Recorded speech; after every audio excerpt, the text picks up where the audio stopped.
Good evening, everyone. This is the Countercurrent show, and it is January 22nd of 2019. This video has been a long time a-comin'. I will speak today of what makes Justin Trudeau one of the worst Canadian prime ministers to ever exist. Because Justin Trudeau's many cultural gaffes have had their time in the spotlight, they will not be discussed in this video. Not everything discussed here will be in chronological order, because many events happened over the course of nearly 4 years in office. Justin Trudeau's leadership campaign involved pushing income inequality to the forefront of political discourse, claiming that Stephen Harper's economic policies have widened economic gaps between the wealthy and poor. Starting in early 2014, one of Justin Trudeau's first actions in becoming the Liberal leader was to grandstand on the issue of abortion by blocking pro-life Liberal candidates from running as a member of Parliament, some of whom have served as MPs in the past. He peppered the internet with Dinner with Justin videos, where he sat down with Liberal supporters who complimented him on his supposed personability and his adamant support for expanding the welfare state.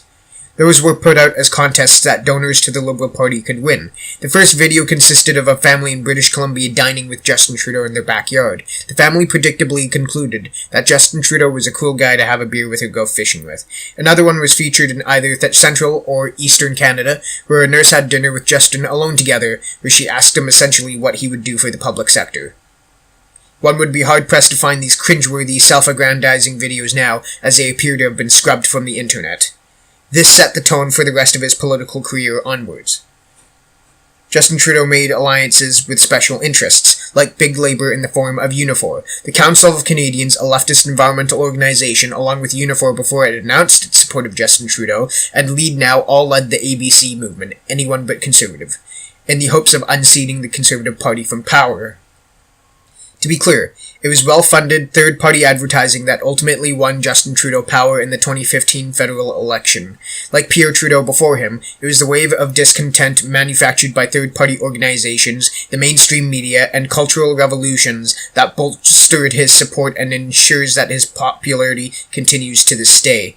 Justin Trudeau rescinded or refused to enforce the First Nations Transparency Act, which he ignorantly deemed racist because welfare statist First Nations chiefs were not consulted during the drafting of that piece of legislation, and the Union Transparency Bill C-377 and C-525, which made federally regulated unions financially accountable to taxpayers by producing financial statements available to the public. One of the great myths that Trudeau supporters often crap out is that the Liberal government under Justin Trudeau has reduced the unemployment rate to an all-time low of 5.6% by supposedly creating 700,000 jobs. Governments do not create jobs. The private sector either directly creates jobs or indirectly creates jobs by funding the public sector. Some folks chalk this up to the New Canada Child Benefit, which funds lower to middle income households. Others claim federal infrastructure spending to be a major factor in this increase. However, some investors note that our productive trade relationship with the United States is the largest contributor to the reduction of unemployment in Canada, particularly with the election of Donald J. Trump in 2016, which if you check the Dow Jones Industrial Average from 2016 onwards, you can clearly make a connection between the two. Many left-wing special interests would have you believe otherwise, such as the policy lightweights at the Canadian Centre for Policy Alternatives. Either way, record investments in crown corporations have resulted in increased employment within the public sector. The growth of provincial governments cannot be understated when diagnosing what parties are responsible for decreased unemployment rates, as well as the resulting long-term growth of public debt. Throughout the election campaign, Justin Trudeau accused the Conservative Party of being racist for supporting a ban on niqabs during citizenship ceremonies, for supporting protected borders, and for not flying tens of thousands of refugees into Canada and welcoming them to our borders, to feed them, clothe them, all on taxpayer dime. He equated this lack of support for allowing unfettered access for refugees into Canada to refusing Jews who were fleeing certain death in Nazi Germany. Typical of a liberal to accuse conservatives of being Nazis, is it not? Except that Nazis erected borders to keep minorities in so that they can massacre them, whereas conservatives believe in protected borders to protect our own citizens. Justin Trudeau wins the 2015 federal election. Liberals sweep Central and Atlantic Canada, make gains in the Prairie provinces, and dominate the West Coast. Among the first things he did was to pen a letter to Big Labour telling him how he was going to make them a partner and bring Big Labour into the fold of governmental decision-making. One of his first great failures was in enacting electoral reform. It was one of his biggest promises heading into the election. He declared it would be the last election done under the first past-the-post system, yet disallowed a national referendum.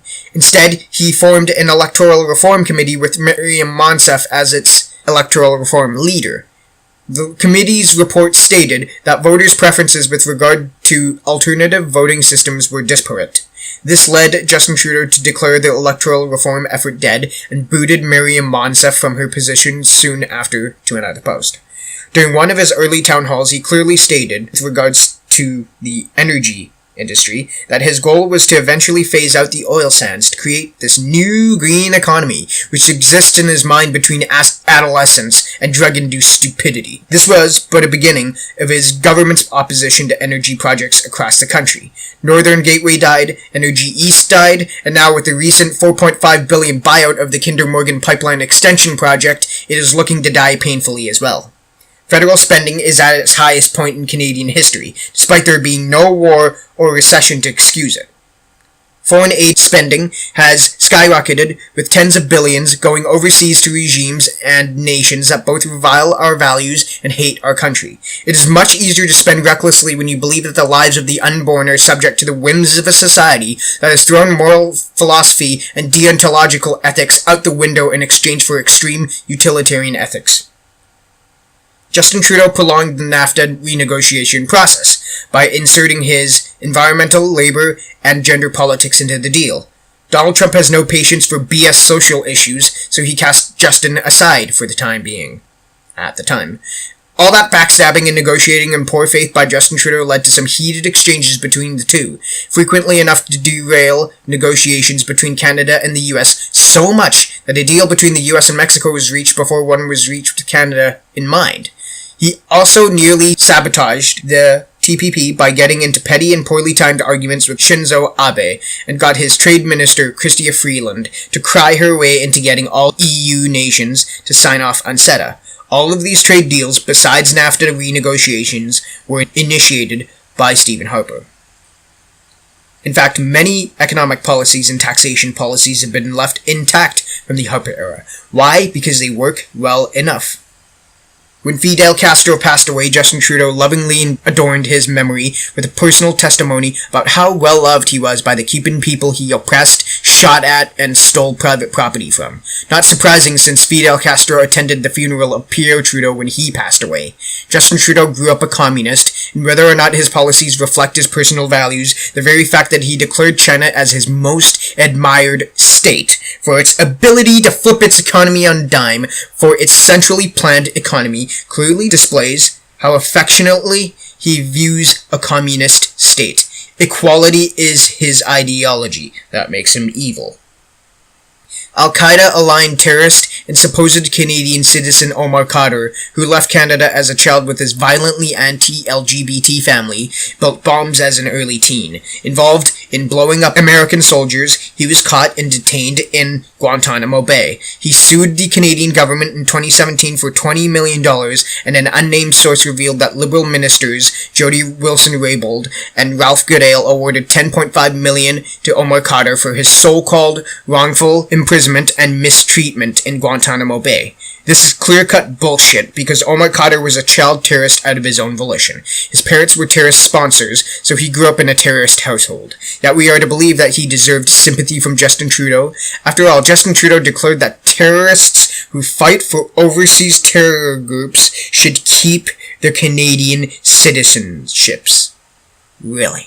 When you fight for overseas terrorist groups, you are declaring war on Canada. The biggest mistake by the US Army was in taking Omar Khadr prisoner. He should have been shot dead and left buried in the sand where they found him. One of his more memorable promises was to legalize marijuana. What happened? He left the specifics of legalization to the provinces and pushed the legislation out the door prematurely, according to law enforcement across the nation. Before he legalized it, he gave a signal to the pot community that he would make it legal soon. Therefore, he would be light on enforcing marijuana laws in general.